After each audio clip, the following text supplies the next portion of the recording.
Hello, we're continuing in Hosea. It's really hard to believe that the people of God had slowly but surely totally amalgamated the worship of the fertility god Baal, Tyrannian fertility god, with Yahweh, and they did not even know the difference. They were using Yahweh's name but worshiping in the forms of Baal. In chapters 9 and 10, in my Bible I use a highlighter. And all of that blue there, if you can see it, all of that blue is a reference to Baalism. Now, you know what's happening?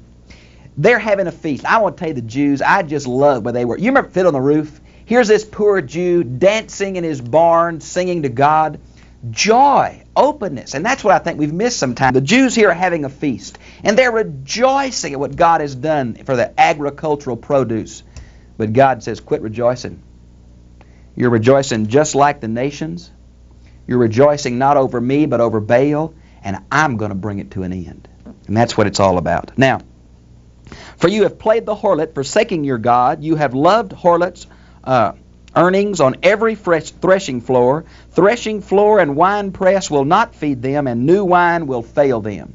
God's saying, now I think this is literal adultery because of the fertility practices of the Canaanite gods. It's also spiritual adultery because they've left Yahweh and following another god. And it's broke his heart. And that's the whole theme of Hosea, is the broken heart of God, the faithlessness of Israel over against the faithfulness of God. Now, when it says you can do all the fertility rites you want to, imitation magic, but your crops are going to cease and your wines are going to stop, and the bounty is going to be all over because I was the source and you said it was someone else. How would you like it if your spouse sent you some flowers or something and you walked up just when they got there and you heard your wife or husband saying, oh, this is from so-and-so, and it wasn't you they mentioned? That's the way God felt about his own people. Now notice in verse 3 where it says, they will remain in the Lord's land, but Ephraim will return to Egypt. Now in chapter 7, verse 16, 8:13, it says that they're going to go back to Egypt. But if you look at chapter 11, verse 5, that seems like a real contradiction where it says they'll not go to Egypt, they'll go to Assyria. I think Egypt, through the book of Hosea, is simply a symbol of slavery. And it's not so much a geographical location, is that they're going back into slavery. Assyria will be the location, but Egypt was a similar experience. Now, and in Assyria, now I have a map I want to show you of the Assyrian Empire, and you can see how pervasive it was all over the Fertile Crescent, down even in the Tigris, from the Tigris-Euphrates River Valley down into the Nile River Valley was the extent of this empire when it was at its full-blown power. A very powerful nation. And they will eat unclean food. Now, the Lord's land is the only place that's considered clean, of course, and the only place that could really have kosher food was there. They will not pour out libations of wine. Now you ought to see Exodus 29:40 and Numbers 15:1 through 10 for the idea of wine being poured out on the altar or given to the priest as a part of the ritual of sacrifice. Their bread will be like mourner's bread, verse 4. Now, mourner's bread was very cheap bread, very poor bread. It was not allowed as a sacrifice. It was really the food for a funeral group, which made them unclean, and that's all they'll have. They'll have no holy showbread to eat. The priest won't. There'll be no fine flour to offer as a sacrifice. The sacrifices will all be over.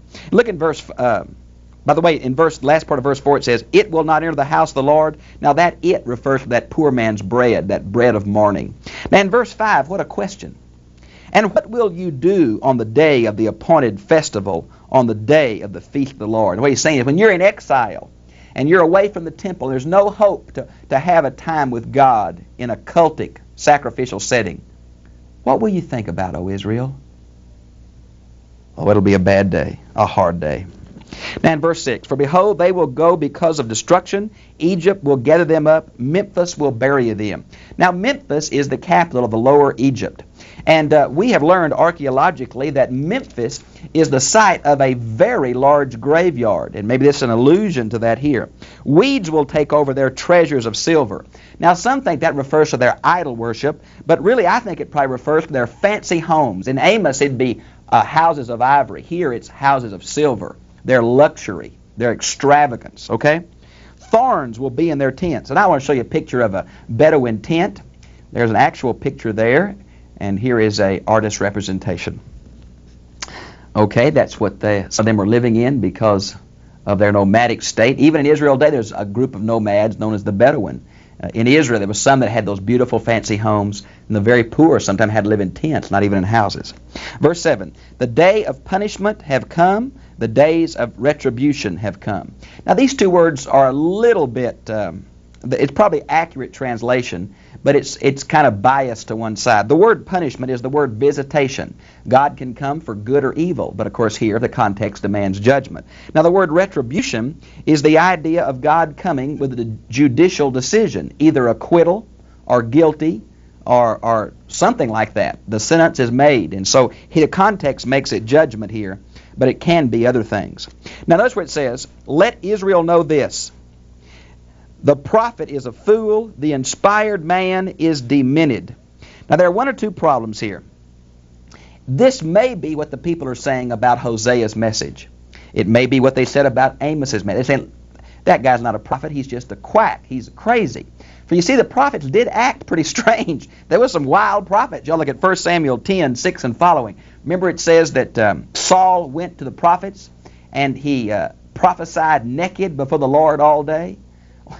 Woo, that's pretty rough stuff.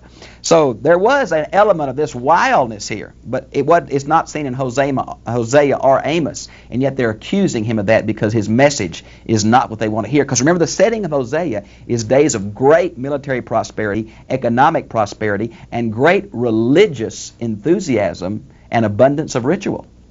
Now, because of the grossness of your iniquity and because of your hostility is so great, Ephraim was a watchman with my God, a prophet. Yet a snare of a birdcatcher is all his ways. Now that's been caused much controversy. The Hebrew here is not really sure which it goes. It either means that Ephraim was meant to be a spokesman for God, which goes back to Exodus 19, 5 and 6, or Ezekiel 33 would be a good parallel. Now some think that what it means is that Ephraim persecuted God's true prophets, and others say that it means that Ephraim followed after false prophets. Now, one of those is probably true, and which one? I'm not real sure. Notice in verse 9, it mentions, as in the days of Gibeah. Now, beginning in verse 9 through chapter 10 is a series of historical allusions. I want to show you a graphic, if I could, and mention to you, here's a series of cities. Gibeah, Baal Peor, Gilgal, Bethel, also called Beth Aven, and then another thing called Beth Arbel. Now I want to go through that one at a time if I could when I get to them and tell you a little more about each one of them. Now Gibeah, there are three possibilities. One of them is, it's mentioned in chapter 10, verse 9 again. Some think it refers to Saul's hometown, the place where he was anointed king, and all the problems that were around Israel wanting a king, where Samuel felt like it was rejecting God, and God felt that way, and yet there was a promise in Deuteronomy that would come about. Deuteronomy 17, 14 through 20. There's a real ambiguity in the Bible over the institution of the monarchy, and some say that's why Gibeah is mentioned. Others say no, it refers to the horrendous crime of Judges 19 through 21, where the tribe of Benjamin was almost wiped out. And the third theory is, I don't know. And I think the third one's probably right. We don't know what the historical allusions that happened here, but it's obviously rebellion and trouble in each of these localities. Now, notice in verse 10, I found Israel like grapes in the wilderness. I saw your forefathers as the earliest fruit of the fig tree in its first season. Now, what we have here is a symbol of the love and beauty and desire that God had for Israel in those early days. You might want to see Deuteronomy 32:10, where that's expressed. When you're in the wilderness, man, in an oasis with some fruit, and when you've had any fresh fruit all winter long, and now the very first ripened figs come, and you get to eat them, and they're so sweet. That's the ideal of this. But boy, it changed quickly, I want you to know. By the way, verse 10 remind me of Isaiah chapter 5. You might want to read that. I think it's a real good parallel. God bought the best grapevines that were available. They should have been so good and sweet, but when they grew up, they were sour, wild grapes. That's just what's happening here. But they came to Baal Peor. Now, if you look in your Old Testament, Numbers 25, it is the locale is Shittim. It's on the plain of Moab. There's a mountain close by called Peor, and that's where the Baal, the fertility god of Peor, was worshipped. And the Israeli men got involved with the Moabite women. And notice where it says they devoted themselves to shame. Now, devoted themselves is the Hebrew word separated, the same root as holy. They separated themselves to God at Mount Sinai, but boy, it wasn't too long before they separated themselves to the Baal of Peor.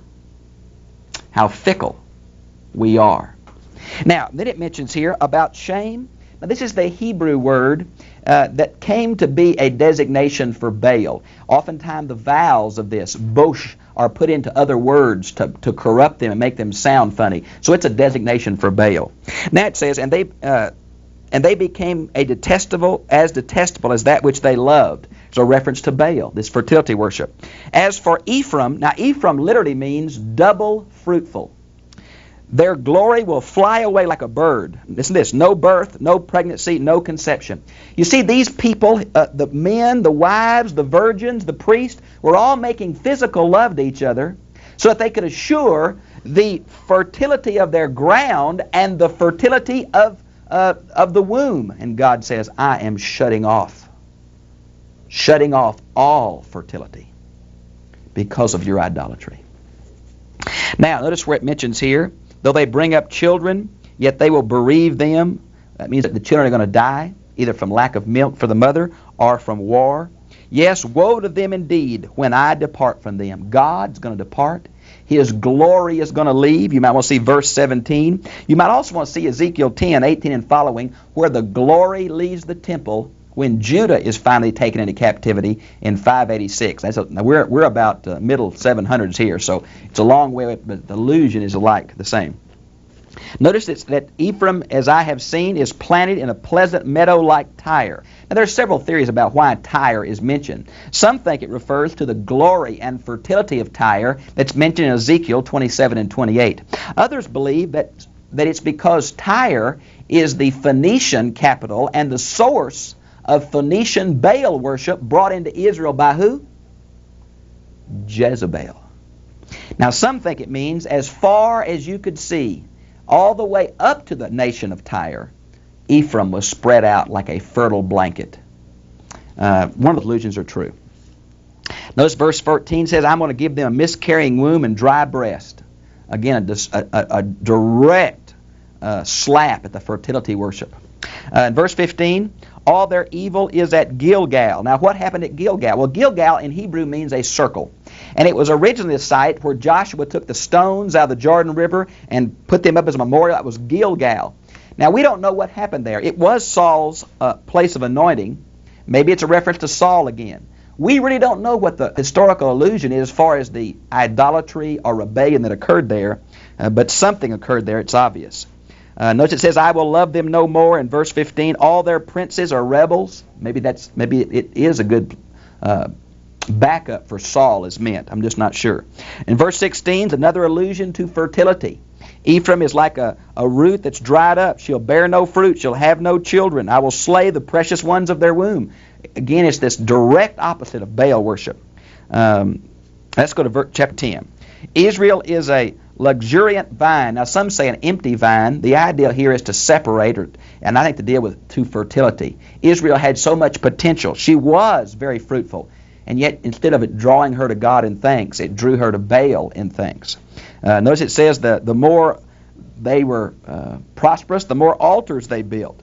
So instead of turning to God, they just multiplied their wickedness. Now in verse 2 it says their heart. Now look at what do you have in chapter 10, verse 2. My New American Standard has faithless with a note in the margin. Now I have a graphic I'd like to show you. This is a very significant graphic, I think, so I hope you'll follow with me. If you're using King James, you see it has the word divided. Now that is a secondary meaning of this term, but not an original meaning. Now my New American Standard has faithless, and that also is a derived meaning, though probably closer to the original. The Hebrew term means smooth, and it means smooth in the sense of a very slippery place, and therefore very treacherous footing. It may be smooth. The word divided comes from smooth in the sense of casting lots, smooth stones. So I think it's the idea of treacherous footing, faithless, uncertain. unstable, disloyal. Any of those would be probably good meanings of this. Now the word heart, of course, the Hebrew word for the center of the personality, both intellect and emotions. Now they must bear their guilt. The Lord will break down their altars and destroy their sacred pillars. These objects that were once had such a meaning as far as religious worship had become perverted and corrupted. And now God says, I'll destroy your religious objects. How often things become our God. In verse 3, surely now they will say, we have no king, for we do not revere the Lord. For as for the king, what can he do for us? They speak mere words. With worthless oaths they make covenants, and their judgments sprout like poisonous weeds in the furrows of the field. Now this seems to go back to that ambiguity about the institution of the monarchy in 1 Samuel 8, 4 through 9. Is it of God? Well, yes. Is it a rebellion against God? Yes, it's that too. Now, what we have here is the idea of setting up a king. And you know, this is a political year, and I was thinking about they speak mere words, worthless oaths. Have you ever heard such gobbledygook? A candidate will say anything to get a vote, and when they get in office, they don't do any of it hardly. Isn't that the pits? And that's just what these kings were doing, making all kinds of promises, not keeping any of them. It's just the nature of the beast, be it a donkey or an elephant. Now, when it says judgment sprout like poisonous weeds in the furrows of the field, I just goes back to the idea of Amos, of the injustice of the kings, the bribery, the exploitation of the widow, alien, and orphaned was growing up like poison weeds and would pollute the whole food chain. In verse 5, another city is mentioned. The inhabitants of Samaria will fear. Now, I've got a few slides of Samaria I want to show you. And then it says the calf of Beth-aven. Now, the city Beth-el means house of God. But the Jews, again, corrupted this term. Aven means nothingness. Like an idol is nothing. And so they changed the name of Beth-el, house of God, to Beth-aven, because it was the site of the golden calf worship that Jeroboam I set up when he split the kingdom in 922 BC. He set up a golden calf at Dan and Bethel. Bethel in the south, Dan in the north. Now, this golden calf, you might want to see 1 Kings, I believe it's 12:28, where this happens. Now, you want to see Exodus 32, 4 and 5, where Aaron made a golden calf. Now, that was not idolatry for Aaron. That was a symbol of Yahweh, but it came to be so perverted. And this is not so much an idolatry like Baal worship, but it is the idea of making a representation from heaven in an unofficial place. God called his name to dwell in Jerusalem, Deuteronomy said, not in Bethel and Dan. This is castigated by all the prophets as inappropriate worship. Now notice in verse 6, the thing itself will be carried to Assyria, the thing itself, as a tribute to King Jareb. Now this is a word for quarrel, and several folks have said it probably means it's not a real allusion to a king by that name. It probably is Tiglath-Pileser III. A couple of cute ways of putting it is King Fighting Cock or King Pick-a-Quarrel. That's probably what the name means. Notice in verse 8, the high places of Aven, there's that word for shame or nothingness or idol worship. The sin of Israel will be destroyed. Thorn and thistle will grow on their altars. Now, you know the word thorn, and thistle. The Hebrew word here for thorn or thistle bush only appears in two places in the whole Bible. Genesis 3:18 and here. What is Genesis 3:18? Cursed is the ground because of your sin, Adam. Thorns and thistles it will bring forth. The sweat of your brow, you'll eat of it all your days. So maybe it's a reference to the curse of God. But maybe it's a reference to thorns and thistles growing up because of the non-use of these religious places. It's something like that. Notice in verse 9 we have Gibeah mentioned again. We had her mentioned over in chapter 9, verse 9. She's mentioned in 10:9 again. Exactly what's happening here, we're not sure. It's the home of Saul. Then down in verse 11, Ephraim is trained heifer that loves to thresh.